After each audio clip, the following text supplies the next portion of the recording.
രാവിലെ തന്നെ നീച്ചെന്ന് കണ്ട് അടുപ്പത്ത് തിരിച്ചു വിട്ടാല്ലേന് ഓളിങ്ങനെ ഗ്യാസുമാണ് കയറ്റി വെച്ചിക്കണം. എന്തിനാ വെള്ളം? ഇത് ചായക്ക് വെള്ളം. ചായയൊക്കെ ഉണ്ടാക്കി വെച്ചിക്കണല്ലോ. അത് എത്തിനാണ് പറ്റിയ?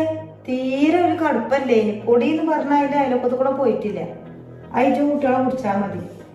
എന്നെ കൂടെ കച്ചോയില്ലേ, ഇത് നോണാക്കി തന്ന ചുപ്പെടുത്തുള്ളി ചായ ഒന്നും ഉണ്ടാക്കാൻ പറ്റൂല. ഇപ്പൊ ഇവിടെ ഓണാക്കി കൂടെ. ഞാൻ ഓണാക്കി തരാം.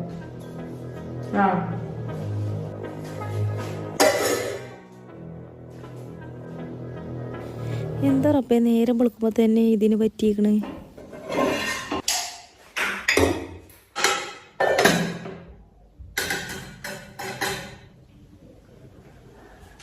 ഇത് കൊടുക്കുമ്പോ കുപ്പിയൊക്കെ ആയിട്ട്. അതെ, ഞാൻ തൊഴിലുറപ്പിന് പോകാം. പണി